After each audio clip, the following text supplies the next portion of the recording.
Hello મિત્રો, નમસ્કાર. NC classes ચેનલમાં તમારું હાર્દિક સ્વાગત છે. તો વિદ્યાર્થી મિત્રો, જો તમે અમારી ચેનલમાં નવા હોય તો લાઈક, શેર અને સબસ્ક્રાઈબ કરવાનું મિત્રો ભૂલતા નહીં.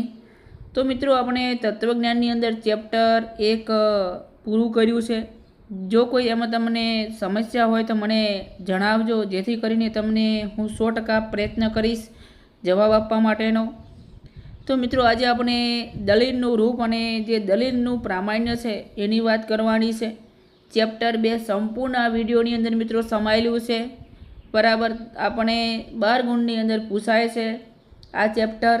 તો આ ચેપ્ટરને પૂરેપૂરું માત્ર 17 મિનિટનો જે વિડીયો બને કે અડધી કલાકનું જે લેક્ચર બને, બરાબર, તો એની પહેલાં ચેનલને સબસ્ક્રાઈબ કરજો, લાઈક કરજો વિડીયોને ગમે તો, અને બીજા મિત્રો સુધી પણ મોકલજો. તો વિદ્યાર્થી મિત્રો, શરૂઆત કરીએ. પહેલાં તો દલીલ માટેનું જે રૂપ છે, જે 2 ગુણની અંદર તમારો પ્રશ્ન પૂછાય છે. દલીલ માટેનું રૂપ એટલે જેમાં વિધાનો હોતા નથી. એની અંદર મિત્રો શું નથી હોતું? જે વિધાનો છે એ વિધાનો હોતા નથી, પણ વિધાન માટેના પરિવર્તીઓ અને તાર્કિક કારકો આવતા હોય તેવા પ્રતીકોની ખાસ ગોઠવણી છે, જેમાં પરિવર્તીઓના સ્થાને વિધાનો મૂકવાથી દલીલ મળે છે. જેમ કે દલીલ માટેનું જે રૂપ છે એના ઉદાહરણો જોઈએ તો પી શરતી ક્યુ, પી તેથી ક્યુ. બરાબર, આ એના રૂપ છે. એમ કોઈ પણ તમે રૂપ અહીંયા આપણે ઉદાહરણ પ્રમાણે દર્શાવી શકીએ છીએ. તો 2 ગુણની અંદર તમારે પ્રશ્ન હતો મિત્રો. હવે એની જે લાક્ષણિકતાઓ છે રૂપ માટેની, તો લાક્ષણિકતાઓ જોઈએ તો મિત્રો, સૌથી પહેલાં દલીલ માટેના રૂપમાં વિધાનો આવતા નથી. દલીલ માટેના રૂપમાં પરિવર્તીઓ અને તાર્કિક કારકો હોય છે. દલીલ માટેના રૂપમાં પરિવર્તીઓની ખાસ પ્રકારની ગોઠવણી પણ કરેલી હોય છે પદ્ધતિસર. પરિવર્તીઓના સ્થાને વિવિધ વિધાનો મૂકવામાં આવે તો તેમાંથી નવી એક પ્રકારની દલીલ ઉદ્ભવે છે. જો અહીંયા માની લો કે પરવીન મહેનત કરે છે, એના માટે શું મૂકવું છે? પી. અને તે સફળ થાય છે એના માટે તમે શું મૂક્યું? તો શું મૂક્યું? ક્યુ. બરાબર, હવે આખું સૂત્ર જે વિધાન છે સમજીએ. દલીલ છે એ દલીલ આપણું ઉદાહરણ છે. તો મિત્રો અહીંયા જો પરવીન મહેનત કરે છે તો સફળ થાય છે. પરવીન મહેનત કરે છે તેથી સફળ થાય છે. બરાબર, તો છે એટલે કયું આવશે? આપણે ભણી ગયા ચેપ્ટર 1ની અંદર જો તો માટે શરતી વિધાન આવશે. તો જો અહીંયા આપણે શરતી વિધાન મૂકેલું છે. પછી પી આવશે અને ક્યુ આવશે. હવે મિત્રો એના સ્થાનાપર્તિ નિર્દેશન. દલીલ માટેના રૂપનું સ્થાનાપર્તિ નિર્દેશન કઈ રીતે મૂકવું?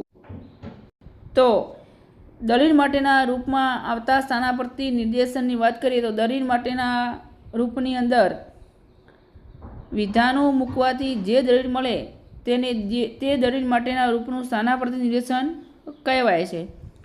દાખલા તરીકે દલીલ માટેનું રૂપ.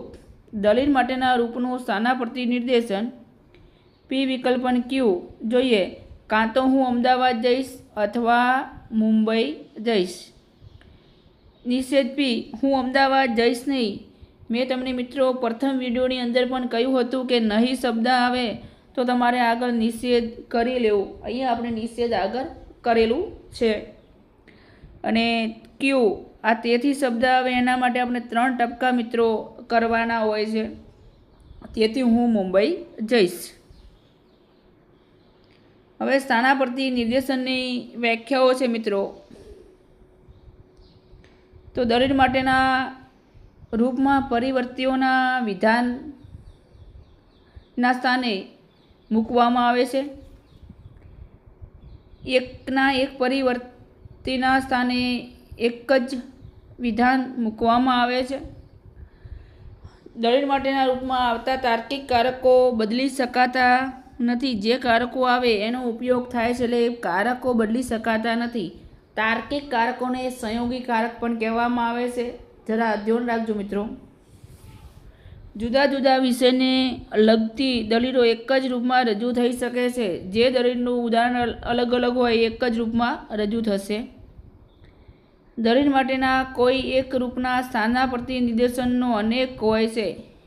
જે હવે દલીલ છે આપણી, બરાબર, એના જે સ્થાનાપર્તિ નિર્દેશનો, જેમ કે આ એના સ્થાનાપર્તિ નિર્દેશનો છે અને આ દલીલનું રૂપ છે, બરાબર. હવે તમે જુઓ, દલીલ માટેનું રૂપ તો આવું જ લગાશે, બરાબર, ખાસ ધ્યાન રાખજો. પણ સ્થાનાપર્તિ નિર્દેશનો A B B C A C, બરાબર, એવી રીતે અલગ હશે. P શરતી Q, Q શરતી R અને P શરતી R.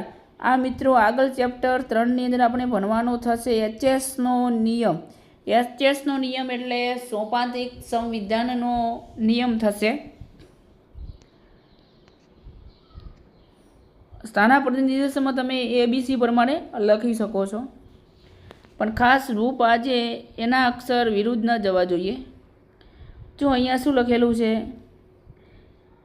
કાં તો અપૂર્વ નોકરી કરે છે અથવા વ્યવસાય કરે છે, બંનેમાંથી કોઈ પણ એક કરે છે એ આપણે સમજીએ, પણ આપણે એ નથી જોવાનું. કાં તો અપૂર્વ નોકરી કરે છે અથવા વ્યવસાય કરે છે. અપૂર્વ નોકરી કરે છે એના માટે આપણે P લીધો, અથવા માટે વિકલ્પ મૂક્યું છે અને એના માટે Q આવશે. વ્યવસાય કરે છે અને વ્યવસાય કરતો નથી એના માટે નિષેધ Q આવશે. હવે મિત્રો તેથી અપૂર્વ નોકરી કરે છે માટે P આવશે. હવે પ્રમાણભૂત દલીલ કોને કહેવાય? તો મિત્રો એક ગુણની અંદર કે પ્રશ્ન તમારે પૂછાવાનો છે. તો પ્રમાણભૂત દલીલ કોને કહેવાય? જો તેના આધાર વિધાનો સત્ય હોય તો તેના ફલિત વિધાન પણ સત્ય જ હોય. હવે મિત્રો પ્રમાણભૂત દલીલ આધાર વિધાનો સત્ય હોય અને ફલિત વિધાન પણ સત્ય હોય તેને પ્રમાણભૂત દલીલ કહેવાય છે. ધ્યાન રાખજો. હવે મિત્રો અપ્રમાણભૂતની વાત કરીએ. અપ્રમાણભૂત દલીલ તેના આધાર વિધાનો સત્ય હોય પણ ફલિત વિધાન કેવું હોય? અસત્ય. વિકલ્પમાં પણ પ્રશ્ન પૂછાય છે, તો જેને આપણે અપ્રમાણભૂત દલીલ કહીએ છીએ. હવે સત્યતા કોઠાની પ્રત્યક્ષ રીત, તો એની અંદર પ્રત્યક્ષ રીતમાં જોઈએ તો મિત્રો દલીલમાં આવતા આધાર વિધાન અને ફવી વિધાન, એટલે કે આધાર વિધાન અને ફલિત વિધાનના સત્યતા કોઠાની બધી જ હરોળો જોતા એવું જાણવા મળે છે કે આધાર વિધાન સત્ય એવી બધી જ હરોળમાં ફલિત વિધાન પણ સત્ય હોય તો દલીલ પ્રમાણભૂત બને છે એવો નિર્ણય કરી શકાય. જો આધાર વિધાન સત્ય હોય તો હરોળમાં ફલિત વિધાન કેવું હશે? અસત્ય હશે. તો અસત્ય હોય એવી એક પણ હરોળ સત્યતા કોષ્ઠામાં જોવા મળી ન આવે તો દલીલ અપ્રમાણભૂત છે એવો નિર્ણય લઈ શકાય. દલીલના પ્રામાણ્ય કે અપ્રામાણ્યનો નિર્ણય લેવાની આ રીતને તે સત્યતા કોઠાની પ્રત્યક્ષ રીત કહેવાય છે. હવે એના ઉપયોગના મુદ્દાઓ કઈ રીતે લેવાના છે એ જોઈ લઈએ. મિત્રો ચેનલમાં નવા હોય તો લાઇક, શેર અને સબસ્ક્રાઈબ કરજો. બીજા મિત્રો સુધી પહોંચાડજો. વિડીયો ગમે તો લાઇક કરજો અને બીજા મિત્રને પણ પોકારજો, જેથી 2026ની અંદર બોર્ડની પરીક્ષામાં વિદ્યાર્થીઓ સારી રીતે સફળતા મેળવી શકે અને વિદ્યાર્થીઓ સફળતા મેળવી શકે એ જ અમારું ઉત્તમ ધ્યેય છે. દલીલ અપ્રમાણભૂત નથી તેથી તે પ્રમાણભૂત બને છે. જે અપ્રમાણભૂત ન હોય તો કેવી બને? પ્રમાણભૂત. દલીલમાં આધાર વિધાનની સંખ્યા એકથી વધારે હોઈ શકે? હોઈ શકે. કોઈ પણ દલીલમાં ફલિત વિધાનની સંખ્યા તો એક જ હોય. કોઈ પણ દલીલમાં ફલિત વિધાનની સંખ્યા એક જ હશે. દલીલનું પ્રામાણ્ય તપાસવા માટે સ્વીકારવામાં આવેલો રિવાજ. જે દલીલમાં આધાર વિધાનની સંખ્યા એક કરતાં વધારે હોય તેમાં આધાર વિધાનના એક સમુચ્ચયમાંથી ફલિત વિધાન નિષ્પન્ન કરી શકાય છે. એટલે આધાર વિધાનમાંથી આપણે ફલિત વિધાન નિષ્પન્ન કરવાનું છે એ હું તમને કોષ્ટકમાં મિત્રો કહીશ. એવું કહેવાયું કે આધાર વિધાન દલીલમાં આધાર વિધાનને અને સમુચ્ચયને જોડી એક સામૂહિક વિધાન રજૂ કરવામાં રિવાજ સ્વીકારે છે, જેથી દલીલ એક જ આધાર વિધાનવાળી બની જાય છે. સત્યતા કોઠામાં આધાર વિધાનો એક જ સ્તંભમાં રચાય છે. ફલિત વિધાનના એક જ નંબર આગળ હોય છે. સત્યતા કોઠામાં ફવીનો સ્તંભ છેલ્લો આવે છે, એટલે ફલિત વિધાનનો જે સ્તંભ છે એ છેલ્લો આવશે. હવે મિત્રો દલીલને સમુચ્ચય રૂપે મૂકતા જે દલીલ છે આપણે પેલી સમુચ્ચય રૂપેને મૂકવાની છે કે એ શરતી બી એ માટે બી. આ આપણી શું થઈ? પ્રાતિક રજૂઆત એક થઈ. આગળ જે આપણે જોઈ ગયા એવી રીતે. પછી એને આપણે સમુચ્ચય રીતે જોડી તો આવી રીતે જોડાશે. બરાબર. હવે તમારે અહીંયા જે એ શરતી બી છે એને જે એની આગળ આપણે સમુચ્ચયથી જોડવાની છે. સમુચ્ચયથી જોડશો પછી એ તમારે મૂકવાનો થશે. અને આ જો માટે છે એ તો ફલિત વિધાન છે એટલે હંમેશા અલગ આવશે. બરાબર. આ બીજી પણ એવી રીતે જોડેલી છે, જોઈ લેજો. હવે મિત્રો ખાસ દલીલની પ્રાતિક રજૂઆત કરી સત્યતા કોઠાની પ્રત્યક્ષ રીતનો ઉપયોગ કરી પ્રામાણ્ય નક્કી કરો. 5 ગુણમાં પ્રશ્ન પૂછાય છે 100%. ધ્યાન રાખજો. તો મિત્રો જો આપણું ઉદાહરણ તમને અહીંયા આપેલું છે મિત્રો. તો દલીલની પ્રાતિક રજૂઆત કરી સત્યતા કોઠાની પ્રત્યક્ષ રીતનો ઉપયોગ કરી પ્રામાણ્ય નક્કી કરવાનું આવે. જો હિરજી હસે છે તો રૂડકીને રીસ ચડે છે. રૂડકીને રીસ ચડતી નથી તેથી હિરજી હસે છે. જે આગળ મેં તમને વાત કરી હતી, જે તમે એક અક્ષર ધારો છો એ માટે એક જ લેજો, બીજી વાર ના આવવો જોઈએ. જો એના માટે સૌથી પહેલાં આપણે સંકેતાવલી લખવાની છે. સંકેતાવલીની અંદર હિરજી હસે છે એના માટે પી, રૂડકીને રીસ ચડે છે એના માટે ક્યુ. પ્રાતિક રજૂઆત કરીએ તો અહીંયા જો હિરજી હસે છે એના માટે આપણે પી લીધો, તો માટે શરતી. અને રૂડકીને રીસ ચડે છે એના માટે ક્યુ. અને રૂડકીને રીસ ચડતી નથી અહીંયા નથી છે એટલે નિષેધ આગળ મૂકજો. વારંવાર હું વિડીયોમાં કહું છું, ધ્યાન રાખજો મિત્રો. કેટલાય મિત્રો ભૂલ બહુ કરે છે. તેથી હિરજી હસે છે માટે પી. આપણી પ્રાતિક રજૂઆત. પછી મેં તમને વાત કરી કે સમુચ્ચય રૂપે આધાર વિધાનોને કઈ રીતે જોડવા, તો એ પણ મેં તમને શીખવી દીધું આગળ. હવે એનું સત્યતા કોષ્ટક બનાવવાનું છે. બરાબર. તો સત્યતા કોષ્ટકની વાત કરીએ તો મિત્રો ધ્યાન રાખજો. આ આપણું મેન રકમ કહેવાય. હવે એ છે જો સત્યતા કોષ્ટક પણ આપણું 2 ગુણનું છે મિત્રો. તકેદારી રાખજો, બહુ ધ્યાન રાખજો. હવે કુલ તમારે પી તો પી લીધો આપણે, ક્યુ તો ક્યુ લીધો, પછી પી શરતી ક્યુ તો ફરી પી શરતી ક્યુ લીધો, પછી નિષેધ ક્યુ તો નિષેધ ક્યુ લીધો, પછી પી શરતી ક્યુ સમુચ્ચય નિષેધ ક્યુ આખું વિધાન લીધું. અને પી નિષ્પન્ન કરવાનું છે તો અહીંયા પી પણ લઈ લીધું મિત્રો. બરાબર. હવે મિત્રો તમને આગળનો નિયમ 2 સત્ય 2 અસત્ય, ટીએફ એવી રીતે. હવે શરતીના નિયમ પ્રમાણે જે લેવાનું છે તમને ખબર છે, તો વારંવાર કોષ્ટકમાં મારે કહેવાનું આવતું નથી. કારણ કે પી અને ક્યુ અહીંયા તમે જોશો એટલે શરતીનો નિયમ શું કહે છે? ટીએફ હોય તો એફ, બાકીના સત્ય. એવી રીતે બધું કોષ્ટક તમે જોઈ લેજો.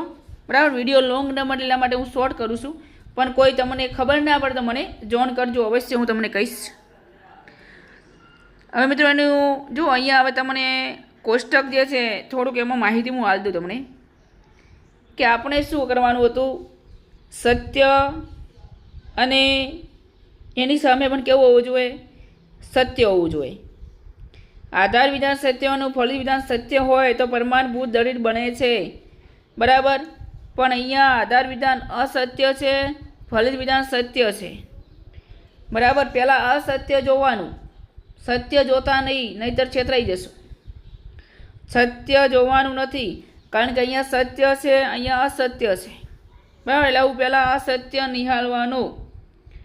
જેનું આધાર વિધાન સત્ય હોય એનું ફલિત વિધાન પણ કેવું હોય? બરાબર, હંમેશા સત્ય હોય. હવે મિત્રો જો અહીંયા જોઈએ તો આપણે ઉપરના સત્યતા કોષ્ટકમાં કુલ 6 સ્તંભની રચના થયેલી છે, જેમાં સ્તંભ નંબર 5માં આધાર વિધાન અને સ્તંભ નંબર 6માં ફલિત વિધાન રજૂઆત કરેલી છે. સત્યતા કોઠાની કુલ 4 હરોળમાંથી હરોળ નંબર 4માં આધાર વિધાન સત્ય છે અને તે જ હરોળમાં ફલિત વિધાન અસત્ય છે. તેથી આ દલીલ અપ્રમાણભૂત બને છે. પરીક્ષાની અંદર 1 ગુણની અંદર જે એક પ્રશ્ન છે 5 ગુણમાં પૂછાશે હશે, 100% હશે મિત્રો. હવે મિત્રો આગળ આપણે જોવાનું છે અહીંયા TF બરાબર, પેલું TF ખાસ નજર રાખજો બરાબર. હવે કયો કરોડમાં પાછું TF ને કો કરોડમાં TT પણ હશે. હવે જો હવે તમને અહીં સમજાવું નક્કી તેમાં ભૂલ કરશો મારા વાલીડા. જો અહીંયા TF હોય અને અહીંયા T હોય ને અહીંયા T છે બરાબર, અહીંયા તો T છે જ પણ અહીંયા T હોય તો તમે કયું કરશો કે સર પ્રમાણભૂત છે. ના, પ્રમાણભૂત નહીં આવે. પહેલાં હંમેશા TF જોવાનો મિત્રો. એવું લાગે તો જ અપ્રમાણભૂત મૂકી દેવાની, પ્રમાણભૂત પછી નક્કી કરવા જવાનું TT બરાબર. ઓકે, બધામાં TT હોવા જોઈએ. સારું, ચલો મિત્રો આગળ. મિત્રો આખું ચેપ્ટર બસ આ જ વિડીયોની અંદર છે. હવે મિત્રો પ્રમાણભૂતની અંદર જોઈએ તો કોષ્ટક હું તમને સીધું સમજાવી દઉં છું બરાબર. જુઓ T અને T બધામાં TT છે બરાબર. એટલે આપણી આધાર વિધાન સત્ય હોય એનું ફલિત વિધાન પણ સત્ય હોય એટલે દલીલ કેવી બને? પ્રમાણભૂત બને છે. અને મિત્રો આ એની સમજું છે. હવે મિત્રો આખું કોષ્ટક આપણું અહીંયા પૂરું થાય છે.